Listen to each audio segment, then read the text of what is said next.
महाराष्ट्र की सियासत में प्रमुख पार्टी राष्ट्रवादी कांग्रेस पार्टी यानी एनसीपी इन दिनों पार्टी के भीतर विरोध का सामना कर रही है, जिसके कारण एनसीपी अब दो फाड़ में बंट चुकी है।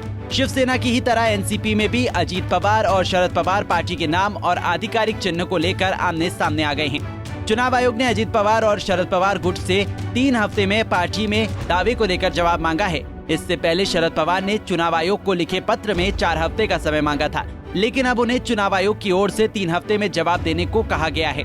शरद पवार को 8 सितंबर तक नोटिस का जवाब देना होगा। आपको बता दें कि शरद पवार से अलग होने के बाद अजीत पवार ने 30 जून को चुनाव आयोग को सूचित किया था कि पार्टी ने उन्हें अपना अध्यक्ष नियुक्त किया है, जिसके कारण असली एनसीपी वो हैं।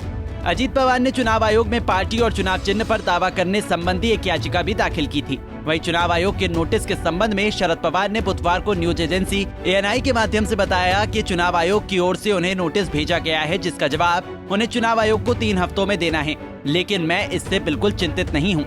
शरद पवार ने आगे बताया कि केंद्र सरकार में बैठे कुछ शक्तिशाली लोगों ने उद्धव ठाकरे की पार्टी पर चुनाव आयोग के फैसले में दखल दिया था और उस फैसले के परिणाम हम आज देख रहे हैं। मुझे संदेह है कि हमारे साथ भी वैसा ही कुछ किया जा सकता है। शरद पवार ने केंद्र की मोदी सरकार पर अपना निशाना साधते हुए शायद उन कयासों पर विराम लगाने की कोशिश की जब अजीत पवार के साथ हुई सीक्रेट मीटिंग पर शरद पवार के एनडीए में शामिल होने की बात कही जा रही थी। हालांकि उन्होंने इस तरह के सभी कयासों पर विराम उस समय लगा दिया जब उन्होंने कहा कि देश की सत्ता बीजेपी और उनके सहयोगियों के हाथ में है। उनकी भूमिका समाज में एकता बनाए रखने की है, लेकिन वे लोगों को बांट रहे हैं। वहीं शरद पवार के इस बयान पर शिवसेना उद्धव गुट के सांसद संजय राउत ने अपनी प्रतिक्रिया देते हुए कहा है कि अगर शरद पवार जैसे वरिष्ठ नेता ऐसा कहते हैं कि चुनाव आयोग और सभी केंद्रीय एजेंसियों का दुरुपयोग हो रहा है, साथ ही ईडी अगर ये तय करती है कि कौन किस पार्टी में जाएगा, कौन मंत्री बनेगा, तो पवार साहब का ये बहुत गंभीर बयान है। इस देश में ये हो रहा है misuse of election commission, all agency, central agency.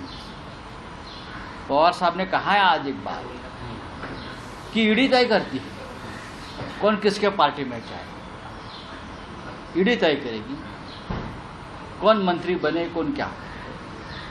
ये बहुत गंभीर बात पवार साहब ने कही है और पूरा देश उससे चिंतित है। गौरतलब है कि 2 जुलाई को एनसीपी नेता अजीत पवार अपने 8 विधायकों के साथ महाराष्ट्र की एकनाथ शिंदे सरकार में शामिल हो गए थे।